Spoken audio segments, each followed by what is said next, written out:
कांग्रेस सरकार के 1 महीने के कार्यकाल पर विपक्ष ने निशाना साधा है और इस दौरान प्रदेश में अव्यवस्था फैलाने के आरोप लगाए हैं। विपक्ष के नेता व पूर्व मुख्यमंत्री जयराम ठाकुर ने सत्ता नहीं व्यवस्था परिवर्तन के बयान पर सीएम को स्थिति स्पष्ट करने को कहा है।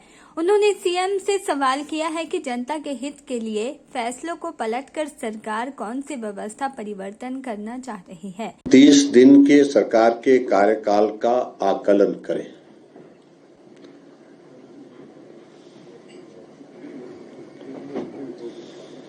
और मैं समझता हूं, और मेरी ही समझ का विषय नहीं है, पूरे प्रदेश के लोगों का भी है कि एक तरह के एक मेस क्रिएट कर दिया गया है। एक तरह का इस प्रकार से हर तरह से व्यवस्थाओं में अव्यवस्थाओं का दौर देखने को मिल रहा है। अगर व्यवस्था परिवर्तन के संदर्भ में अगर माननीय मुख्यमंत्री जी बात कह रहे हैं तो उसका अभिप्राय क्या है? डिनोटिफिकेशन से व्यवस्था परिवर्तित होगी क्या? वो रिव्यू करते, रिव्यू करने के बाद उसके बाद आगे बढ़ते, जहां उनको लगता जस्टिफाई नहीं हो पा रहा है कोई इंस्टीट्यूट तो उसके बारे में विचार करते।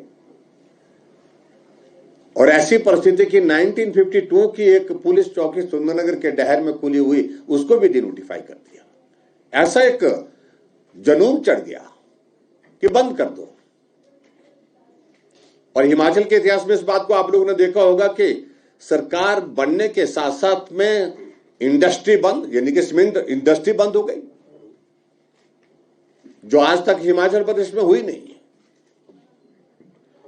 इंडस्ट्री के इश्यूज आते हैं, यूनियन के इश्यूज आते हैं, आपस में बैठ करके उनको सॉर्ट आउट करने का मैकेनिज्म डेवलप करना पड़ता है। और हिमाचल जैसे छोटे से प्रदेश के लिए सीमेंट इंडस्ट्री सबसे बड़ी इंडस्ट्री है और 2 इंडस्ट्री में ताले लग गए। एक तरह की अनार्की जिसको बोलते हैं कि पूरे समाज में इस प्रकार से फैल गई, और परिणाम उसका देखा होगा आप लोगों ने। 1 सप्ताह की सरकार बनने के बाद लोग सड़कों पर आ गए। क्या आज तक के इतिहास में हिमाचल प्रदेश में कहीं देखने को नहीं मिला? क्या यही व्यवस्था परिवर्तन है? प्रश्न ये खड़ा होता है।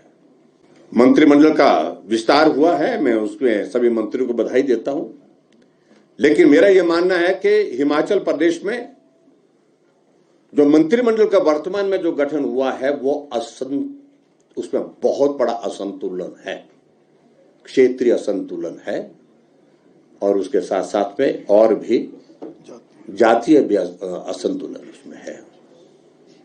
लेकिन कांगड़ा ने तो सरकार बनाने में निर्णायक भूमिका निभाई है, और कांगड़ा 15 विधानसभा क्षेत्र में एक मंत्री दिया ना, एकमात्र मंत्री, पार्लियामेंट में एक स्पीकर, और पार्लियामेंट्री कॉन्स्टिट्यूंसी में एक एडिशन करे तो एक स्पीकर है।